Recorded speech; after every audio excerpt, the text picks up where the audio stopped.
Let's talk about Colombia's car market. It's this wild place of incredible contrasts. You've got brand new sports cars sharing the road with vehicles that are literally old enough to vote. So, what's driving these unique trends? We're going to find out. Okay, so first things first. To really get a handle on Colombia's car market, you need to understand the scale we're talking about. The country has a population of over 53 million people. That's a lot of people who need to get around, right? And that sets the stage for our big question. So what are all those people driving? Now the answer, it's not nearly as simple as you might think.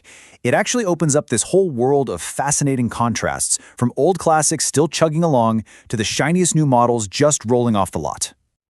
All right, before we dive into the cars themselves, we've got to look at the economic picture. Because at the end of the day, a country's economy is really the engine that decides what people can afford to buy and what car makers think they can sell there. So this gives us some really important context. I mean, the total GDP is pretty substantial, but that GDP per capita figure, around $8,200, that's the key. When you combine that with the inflation and unemployment numbers, it tells you that for the average Colombian, affordability is absolutely king when they're picking out a vehicle. So, with that economic reality in mind, how does it all translate to the actual cars and other things on the road? Let's take a look at what Colombia's national fleet is really made of. There are almost 20 million registered vehicles in the country. That works out to roughly 1 for every 2.7 people. But honestly, it's not the sheer number of vehicles that's so surprising. It's what those vehicles are. And here it is, our first huge surprise. A staggering 60%, let that sink in, 60% of all vehicles in Colombia are motorcycles. They just completely dominate the roads. And when you think back to that GDP per capita number, it makes total sense, right? For millions of people, they are simply the most affordable, most accessible way to get around. And it's not just the type of vehicles that's kind of shocking, it's their age. The average vehicle in Colombia is nearly 18 years old. Yeah, old enough to vote. That tells you that people hold on to their cars and bikes for a very, very long time. But wait, this old, aging fleet, that's only half the story. Because on the complete opposite end of the spectrum, you've got this booming market for brand new cars. So let's dive into that, the new car race. The new car market is absolutely on fire. We're talking new registrations up over 26% year over year. I mean, this huge appetite for new models is such a stark contrast to that 18-year-old average we just saw.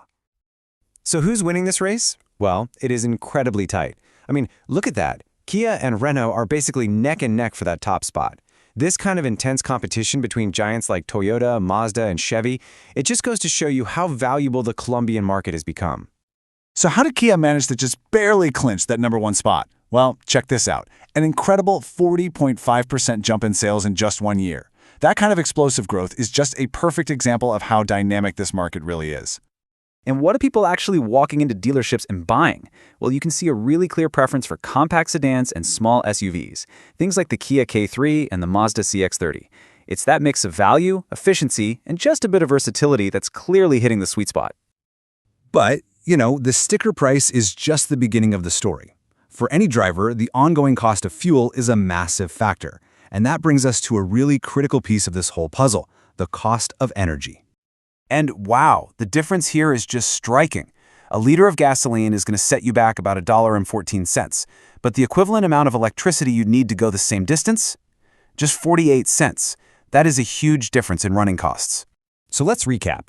We've got these powerful, almost competing forces at play. This super old fleet living side by side with a booming new car market, and this cost advantage for electricity. What does all this mean for the road ahead? What we're really looking at is a tale of two markets. On one hand, you have an aging fleet. On the other, a red-hot new car market. And the fact that there's no major domestic car manufacturing to protect, it's like a perfect storm for some kind of big change. Fleet Mobility Today.